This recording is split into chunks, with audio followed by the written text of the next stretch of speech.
അബുദാബിയിൽ നിർമ്മിത ബുദ്ധി ഉൾപ്പെടെ 30 മേഖലകളിൽ കൂടി ഫ്രീലാൻസേഴ്സ് ലൈസൻസിന് അനുമതി. അബുദാബി സാമ്പത്തിക വികസന വകുപ്പാണ് പുതിയ തൊഴിലംഗങ്ങളിൽ ഫ്രീലാൻസ് ജോലിക്ക് അനുമതി നൽകാൻ തീരുമാനിച്ചത്.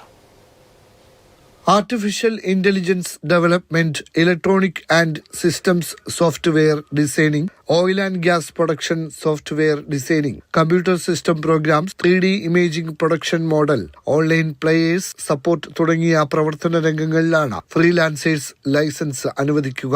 UAE സ്വദേശികൾക്കും പ്രവാസികൾക്കും ഈ ലൈസൻസിന് അപേക്ഷിക്കാം. ലൈസൻസ് നേടുന്നവർക്കും കുടുംബത്തിനും UAE റെസിഡൻസ് വിസ ലഭിക്കും. തൊഴിൽ മന്ത്രാലയത്തിന്റെ തിരിച്ചറിയൽ കാർഡും അബുദാബി ചേംബർ അംഗത്വവും ഇതോടൊപ്പം ഉണ്ടാകും. താം ഡിജിറ്റൽ പ്ലാറ്റ്ഫോം വഴി അപേക്ഷ നൽകാം. 1000 ദിർഹമാണ് ഫീസ്. ഇതോടെ ഫ്രീലാൻസ് ലൈസൻസ് ലഭിക്കുന്ന അബുദാബിയിലെ തൊഴിൽ മേഖലകൾ 100-ലധികമായതായി സാമ്പത്തിക വികസന വകുപ്പ് പറഞ്ഞു. നിലവിൽ വിവിധ മേഖലകളിലായി 1013 വിദഗ്ധർക്ക് Abu Dhabi business centre freelancers licence നൽകിയിട്ടുണ്ട്. നിയമവിധേയമായി വിവിധ സ്ഥാപനങ്ങൾക്കും വ്യക്തികൾക്കും സേവനം ലഭ്യമാക്കാനും വരുമാന മാർഗമുണ്ടാക്കാനും ഈ ലൈസൻസ് ഉള്ളവർക്ക് കഴിയും എന്നതാണ് പ്രത്യേകത. Mathrubhumi news, Abu Dhabi.